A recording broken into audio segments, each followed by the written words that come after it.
joined by Yvonne Skelly. She went from UCD to pharma, project management, TV show host, facilitator, and speaker, and now one of the leading wellness specialists in Ireland for corporates, schools, colleges, and events.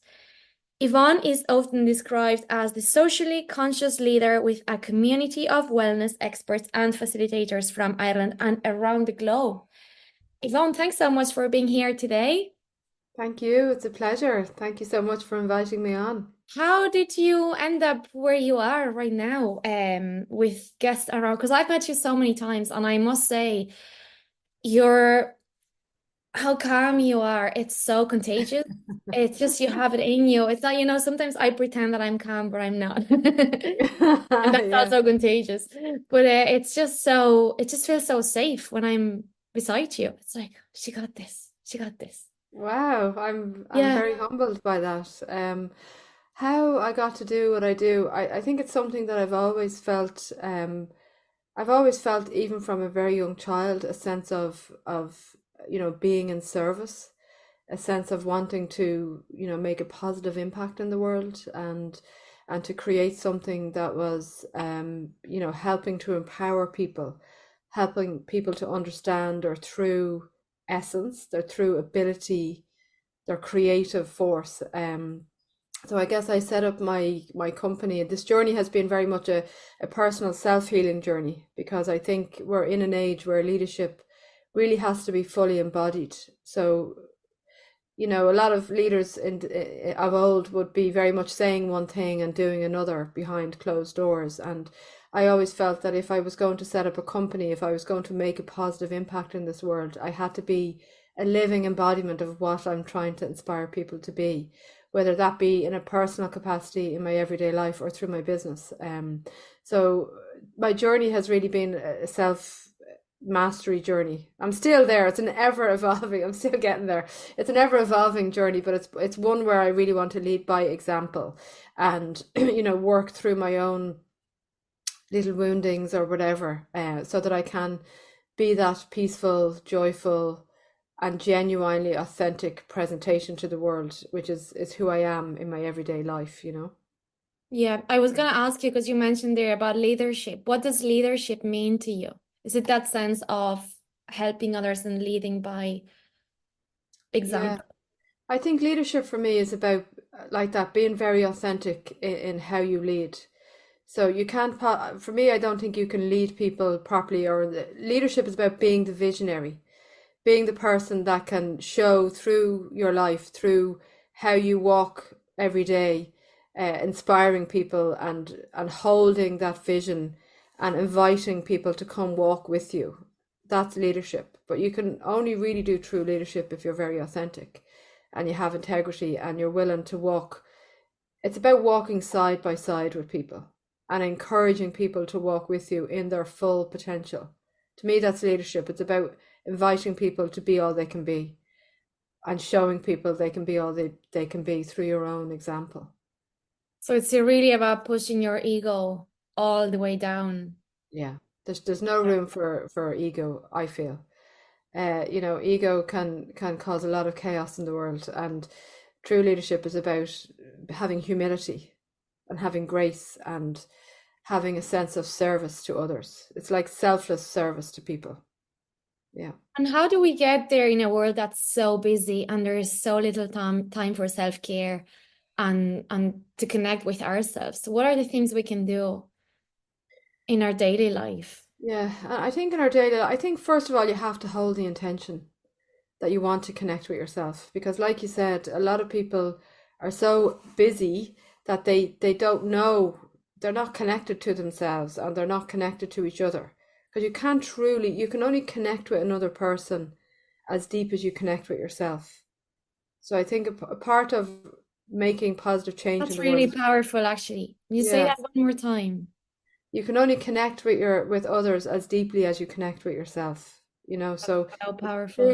truly want to make a positive impact in the world, you have to know yourself. You have to be deeply connected to yourself. And that's a journey that's ongoing and it's a day-to-day exploration. And I think if you hold that initial intention to say, look, I really want to connect with who I am, what I'm about, what is my vision, what gets me up in the morning, motivated, feeling joyful, wanting to dance, having a sense of curiosity, whatever it is, if you can connect with that part of yourself and begin the journey of ultimately removing anything that's blocking you from connecting to yourself. This is an important part of the process. This is an important part of leadership, of having a positive impact on the world, because it's a bit like what you said there, which was very humbling for me to hear, but you could feel it, like without me probably even saying anything. There's a certain energy that you can feel, because it's something that I'm striving every day to explore and to develop and expand. So that's having that sense of peace, that sense of grace, that sense of complete surrender to the moment. I don't have it every single day of the week. I'm human, there's days where I'm going, oh my God, I can't deal with this. But, there's an underlying current with me most of the time where I feel a sense of grace and purpose and peace, and people feel it. You mentioned it there, you Yeah, felt it. So, absolutely. And the confidence as yeah, well, because I think sometimes we can, again, our ego, instead of being like, okay, who do I want beside me? We're like, how can I make sure that everybody likes me and everybody stays beside me? And that's that ego, that wants you to find that, that you belong here because everybody likes you and everybody needs you. And that's not possible. yeah. Well, I think you have to let all of that go. You have to, if I was, relying on what other people thought of me or approval from other people, I'd probably never do anything. Yeah. But when you're deeply connected to yourself and you understand who you are and what you're about, and you know that you bring a sense of integrity and a sense of purpose and a sense of good to everything that you're doing with the purity of intention, you let go of whether people approve or like you or not, because you like yourself. Yeah. You're comfortable with your own being and your Yeah. own contribution in the world, so it doesn't really matter what other people think. It's lovely, it's nice, it's, of course everyone likes compliments, and it's nice to have encouragement and nice positive comments from people, but ultimately your approval. Why do you want them if they're not real, if they're not genuine, they're fake? And that's what's happening again with social media and technology, and everything is kind of taking us away from that true connection Yeah, between and true humans. connection to ourselves is what's going to change this world, because when we do connect to ourselves and we have that sense of who we are and what we're about and the goodness, because people are fundamentally good. Fundamentally, people have a purity of intention. And when you look around the world, there is a lot of chaos and there's a lot of hurt and anger and, a lot of atrocities in the world. But fundamentally, if people connect with themselves and heal any wounding that takes them away from who they are, that will be expressed outwardly within the world, and we'll see less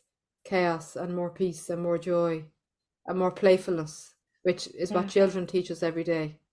Yeah. Children are big teachers every day to us. Yeah.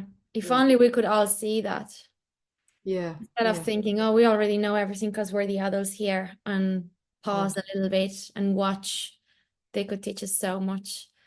yeah, yeah. Like I was away in France for a couple of days with a gang of people, and there was one couple there with their child. He's about 4 or 5. And it was so beautiful. Like, part of my vision is to build that sense of community and unity, a sense of we're all the student, we're all the teacher. So there's no hierarchy between the children and the parents, that we're all just doing our best and we're going to connect with each other and honor each other wherever we are. And when we were away for those few days, the child, beautiful, beautiful, I think it was 4 or 5, he was very much integrated, and the adults around him were revering who he was and listening to him, because they have so much wisdom to share Mm. with us.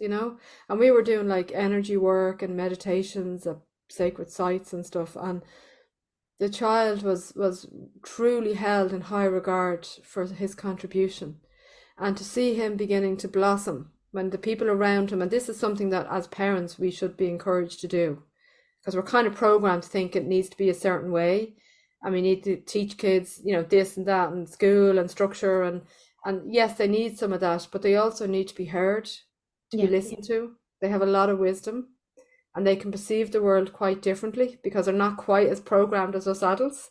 So they can perceive the world quite differently. And it was so lovely to see a child in that kind of unifying community of everyone that was working in coherence together and listening to him, and to see him blossoming when he was being listened to and honored and his contribution highly valued. You could see he was beginning to blossom and expand and grow in confidence, and he was bringing the joy, and people were really appreciating all of that. It was so beautiful to witness, and part of my vision would be to create communities where children can be nurtured like that. They can be listened to and seen as equals. That yes, they have to learn some fundamental basic things about living on this planet and all that, but they have an incredible amount of wisdom, and we need to listen to them. Yeah, And it's see that what quote gives that they says bring. it takes one person to believe in a child for that child to then Yeah, expand and be their true self. yeah. And that And that child was depends on surrounded by belonging. a group Wow. of adults that were believing in him and seeing him for, the beauty of his soul, his essence. Yeah. And it And was that's all wonderful it to see it. takes. Yeah, it was really Yeah. beautiful to see it. Yeah, yeah. What are the signs that would make you realize that you're not connected to your own self? I think if you have a consistent feeling of desolation, a consistent feeling of high stress, of a kind of a fractured relationship with society or with relationships or jobs or careers, I think our true essence is joy and flow and playfulness and a sense of innocence and surrender to each moment. So when we're feeling very restricted and a sense of nothing really going our way, it's usually an indication that you're not fully connected to your divine essence, to that divine flow that comes through you. So if you're experiencing a lot of that, a lot of fractured nature within your life, it's an invitation. I mean, the universe is beautiful. It speaks to you in every moment. So if you have a lot of stuff going on, a lot of challenges in your life, consistently, it's a sign that you're not really listening to your essence. So there's an invitation there for you to take those experiences and start to transcend them and change your perception and connect further with yourself.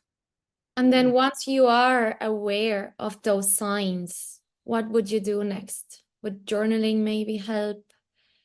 I mean, there's many things you can do.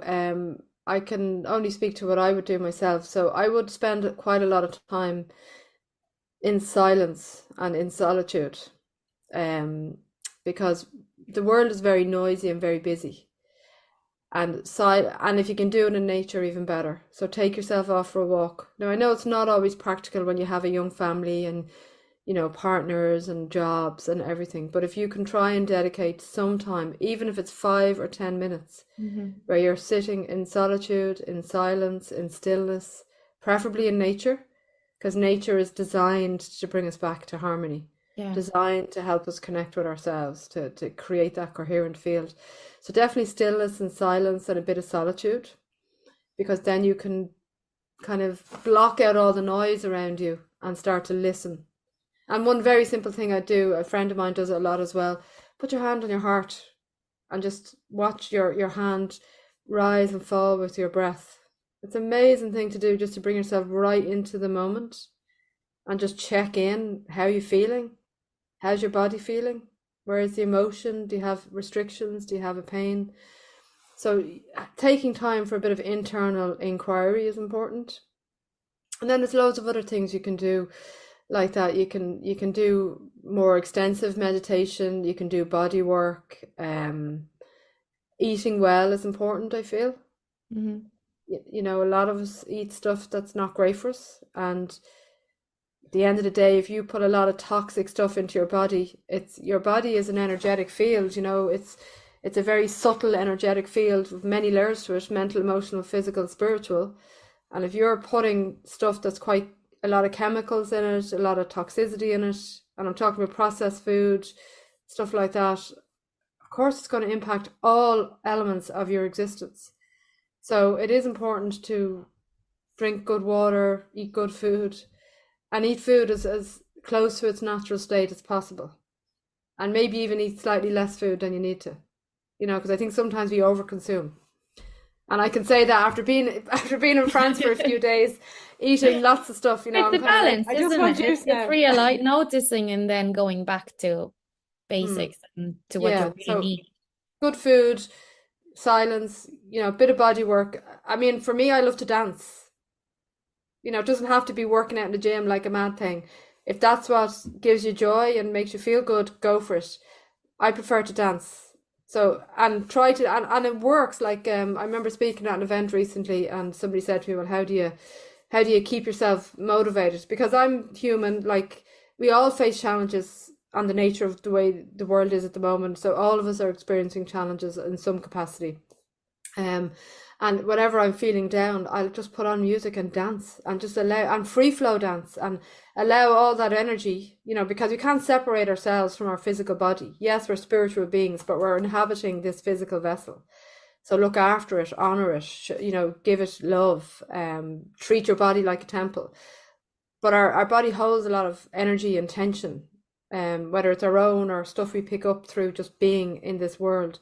Dance is a great way to release it and move it, and just move your body whatever way you want to. So I would use dance as but some kind of body movement. My preferred one is dance because it instills a sense of joy Mm. when you're dancing as well as letting go, and I it's think physically. everyone likes dancing. It's just the shame of feeling Yeah, embarrassed that stops us. yeah. Well, you can just do it on your own at home. Mm. Just throw on I love good old dance, 90s dance belter, you know, and I'll Hmm. just put it on and dance, and it immediately will transform my mood immediately, you know. And one of the other You things can't I dance do, and be angry at the same time. That's no, yeah, impossible. yeah. And the Yeah. other thing I'd always say to people is, you know, life is can be quite challenging at the moment, but keep a sense of humor and try and laugh. Like try and have at least one belly laugh a day, because like that, when you're laughing, a bit like dancing, it's very hard to be angry or hold on to Mm. a lot of tension if you're laughing. So even fake it till you make it laugh. Like yoga, laughter yoga is amazing. Mm. You know, just do that. Just make yourself laugh, and you'll find that naturally it'll just take over, and you'll just be laughing like a child at the back of the classroom, and you're not supposed to laugh at all. And it's, you know, that kind of giddiness, and that's so Yeah. nurturing. It's so good, and it elevates your energy, and it shifts your perception. Because a lot of the time, any adversity we're experiencing is because we're in a certain point of perception. But if you shift that point of perception, suddenly everything that was causing you grief opens up into other possibilities. It's an invitation to look at things a different way. So there's little things, little life hacks you can do to elevate your energy, to switch your energy. Dancing, laughter, eating good food, going out in nature, being still, connecting with yourself, checking in. How am I today? How am I feeling? And no judgment. If you're Mhm. feeling low, honor it, allow it to move through, and then dance. Yeah, yeah. So, Yeah, even if it's a really sad dance, that's okay. Still yeah. That's it. dancing. Yeah, any kind of dance, anything that Mm. moves your body, moves the energy, Yeah. keeps the momentum and the flow going in your body. Yeah. Now, you mentioned that it was a few weeks ago that we were here at home. It was bedtime and no one was going to bed. No one was putting their pajamas on. Everyone was hyper and crazy. And I said, we're going to go for a walk. Yeah. So it was a bit raining actually. It was very mucky outside. We took our shoes and socks off and we went for two walks around the buildings and got our feet wet with the Mm, kid. And we brilliant. came back. That was just, we didn't need to say anything. They just went, put their pajamas, like, okay, I'm going to bed. And Yeah, that's all it was. It was yeah. amazing. And it's brilliant. And going barefoot is a really good thing to do because there's loads of science behind that. And you can see the kids are very receptive to it. Yeah. Kids know They were even intuitively. they held my hands coming back home. They came to me and held my hands. And Yeah, it was that moment of true connection. I was like, wow, I can beautiful. feel this. It was amazing. Yeah, yeah, that's beautiful. And that's, again, you're just shifting the energy, you see, Hmm. because they were all pent up or whatever Yeah. was going on. So if you check in and go, okay, right, you know, being self-aware and reflective and checking in and go, okay, I need to shift this, Yeah. and using something like that to shift it. It's Yeah. transformational, and then everybody feels better. And then the Yeah. children go to bed, and mom, dad, or whoever's at home, they feel better because everyone's starting to go from a heightened state of stress into a more calm state, which is great. Yeah. Everybody Absolutely. benefits. Yeah. Yeah. And how can you make sure, that you spoke about leadership. Do you think we're all naturally leaders? Is that something to do with our personality or identity, or is that something that some people have it, some people don't? or can we develop that if we're consciously aware and, if we make that conscious decision, that's the person we want to become? I think there's some people that can naturally tend to have more leadership qualities about them. Ultimately, I think we're all capable of being our own leader. And that's what I would encourage, in my leadership style, if you want to put it into a category, would be to encourage people to be their own leaders, to move away from putting leadership onto external people and starting to like that have their own internal inquiry and knowing themselves better so that they can lead and make decisions that are more in alignment with who they are. I do like to, and a friend of mine has often kind of given this example, and I really like it. It's like the remuneration of birds. When you have a flock of birds, I think it might be swallows, and they're traveling together, and one bird might take the lead at certain points, and then they'll hang back, and another bird will take the lead at another point. So it's like there's different leaders taking leadership roles because we all have different strengths and qualities. And if we want to start creating a more unified society, which would be part of my own vision, is to move away from polarity and division to move into a more unified field. It's about encouraging people to be the best version of themselves, to be their own leader, and then thinking of that analogy of the birds taking leadership at different times. So we're all leaders in some way, but sometimes somebody needs to step up because maybe their quality is more aligned with whatever the task is at the moment, and then coming back. So I like that analogy because it's almost like everyone is equal, and everyone is making a contribution that's best aligned with their strengths and the qualities that they have for the greater good of society. So we're all individual leaders. Yeah, that makes me think how behind the school system is, because everybody has to be the same and everybody has to have the same strengths and know the same knowledge and content, and there's no room for creativity and to bring the uniqueness of each person individual in the classroom into it. It's like if you don't know, you need to know 3 + 3 makes whatever. And if you don't know, then you're a bad student. And we're still there, and it's just so damaging for the child. It's almost like breaking the spirit of a lot of children. Yeah. That's what it feels like to me. My kids are grown up now, so they're older, they're in their 20s now, but yeah, I think sometimes the schooling, not sometimes, very most of the time, the schooling system, it doesn't, what I experienced this week with that child in south of France, and we're away, that's the kind of schooling system we should have, where you're encouraging the uniqueness and the beauty of each individual child's understanding and imagination and playfulness and innocence, not trying to put them into, having a child sit at a desk for 8 hours a day. It's breaking their spirit almost. I think forest schools and outdoor stuff and leading by creativity and, honoring each child's individual perception of the world is so, so important, and we've got some amazing, amazing children coming in now at this time on planet Earth. And yeah, I think we really need to revisit our education system and see how we can support them. In my own work, I'm starting to work in schools, mainly secondary, and we're starting to go in and we're just offering another opportunity for them to tune into themselves through different modalities, maybe drumming, meditation, breath work. And this is really important, and I can see that this is helping to open up these students to their own inner understanding and their own soul's gifts. And this is really, really important work because in many ways they've been suppressed or diminished through a system that's not almost designed to allow people to have their individual expression. Is that just a once-off session that you do in the schools? Yeah, generally we'll go in for maybe a day or two. Of course, I'd love to make it a more sustained experience, but yeah, I'm on a mission to try and get into as many schools as I possibly can because I can see the impact it's having. Do you Not have any just on the stories day. of something that has really shifted or changed in some students? Yeah, like we've had students contact us after we've been in to say, I was really suffering with anxiety and stress. But when you come in, because part of our role as we go in is to, on one level, provide an education experience for them about self-care and helping to, I suppose, relax and overcome anxiety and positive mindsets and all of that. But we also give them an experience on the day.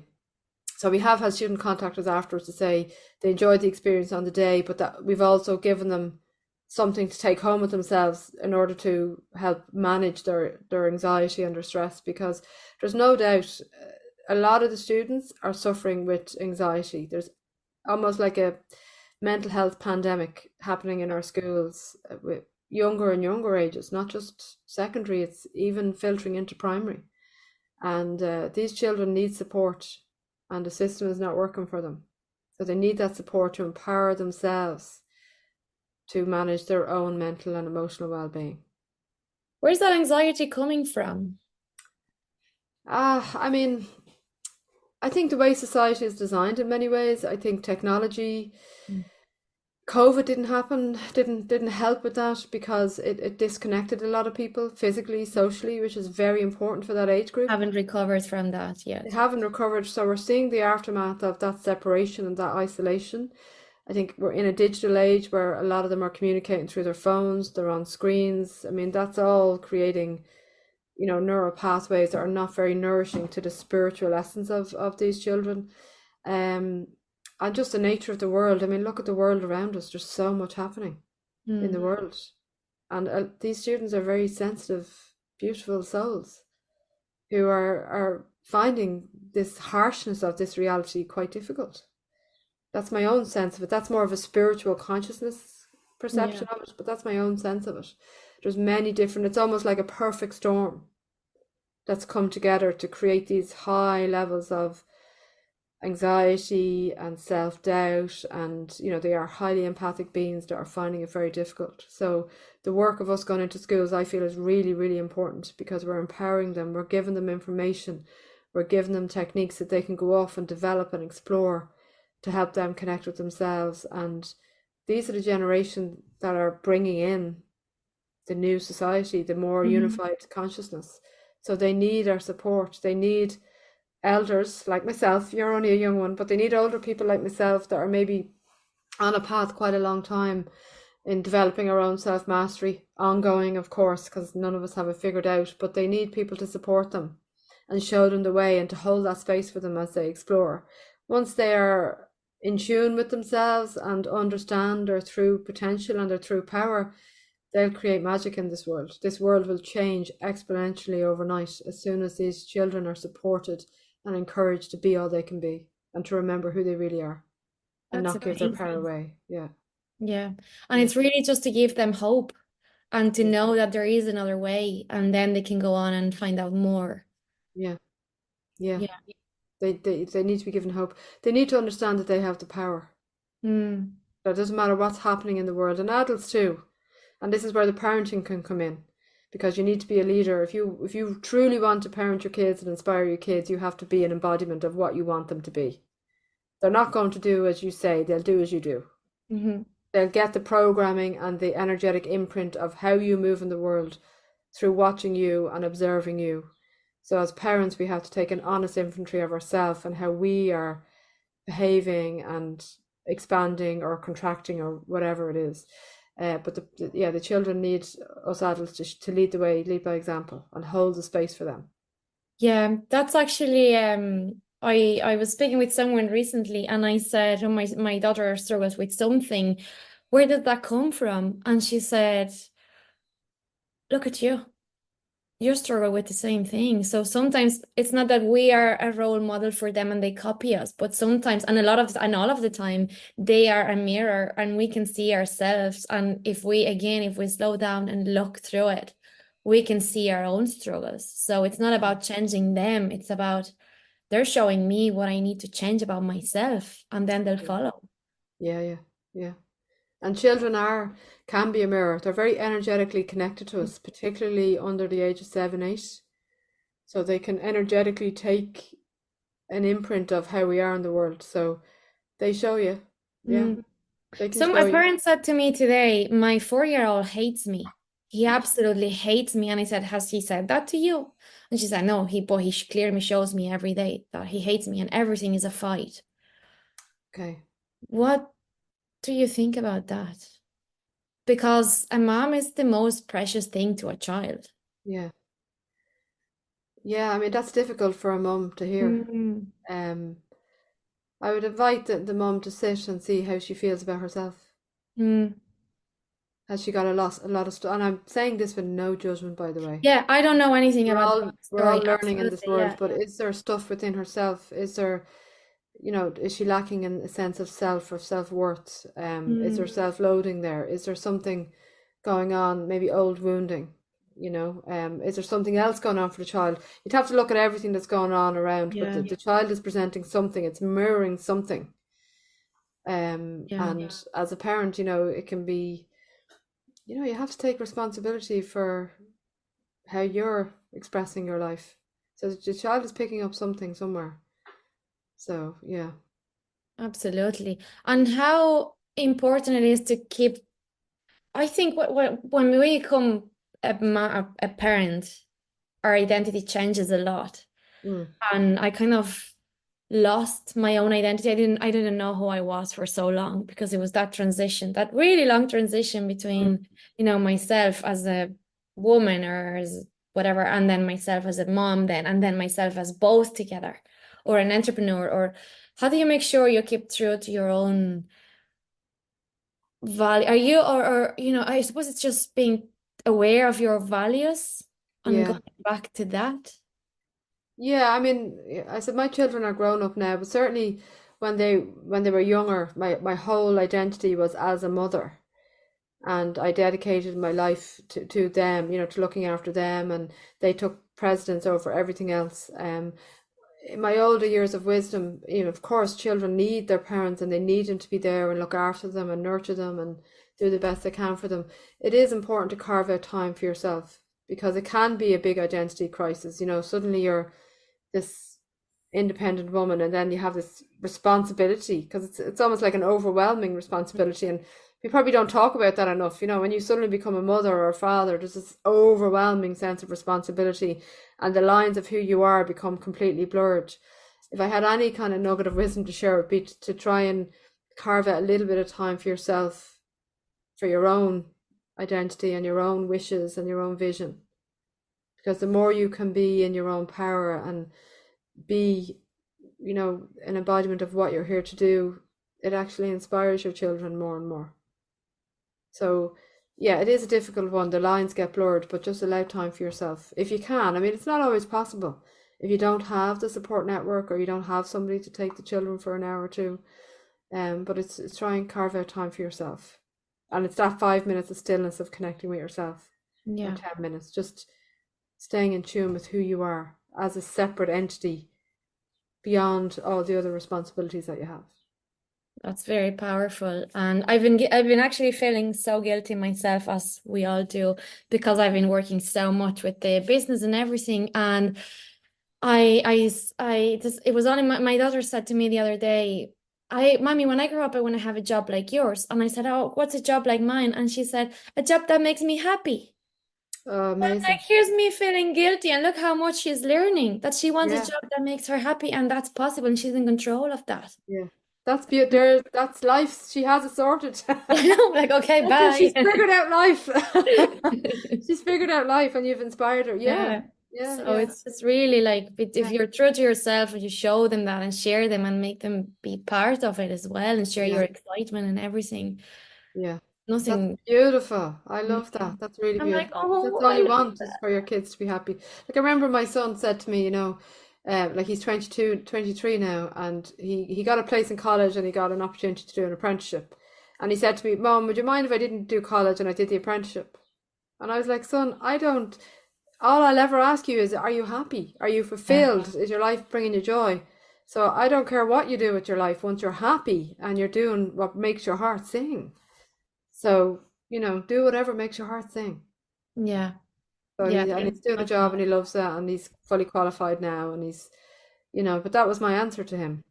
It doesn't matter what people are doing as long as they're not hurting people, obviously, and they're happy Mm. and they're fulfilled in what they're doing. But that's because you're connected to yourself. Because if you weren't, then you sometimes project those expectations that you didn't Yeah, have, things you didn't achieve on your children. And then you want them to go to college because you didn't have that chance, or you want them to do this or that because you didn't have that chance. And yeah, I think that's again back to that connection to your own self and your values and your mission and what you want them to be in life. yeah, yeah. So just before we go, if you could give one piece of advice to anyone listening, what would it be? Oh gosh, I think it's ask yourself what brings you joy and do more of that. Now, some people are so disconnected from themselves. When you ask them that question, they don't even know. So if you're one of those people, start to give yourself that 5 or 10 minutes of stillness, putting your hand on your heart and connecting with yourself. And if you are able to know what brings you joy, do more of it. It doesn't have to be something big and profound and game changing worldwide, although in its own way it is. Because as each of us creates that frequency of joy, you're impacting the world. But so it doesn't have to be this outwardly expressive, global domination type act, but do more of what brings you joy and understand. And if you don't understand what brings you joy, make a promise to yourself that you'll at least explore the possibility of what brings you joy and then do more of that. I love that. Yeah. Amazing. Thank you so much. And I'm going to do something that brings me joy. Actually, that brought me a lot of joy talking to you. Oh, Thank thank you for you. that. Thank you. Thank Thanks, you. Yvonne. Thank you for listening to this episode. If you'd like to share your own story on our podcast, please get in touch through our social media. Don't forget to like, share, and follow so you'll never miss out on upcoming episodes. See you next time!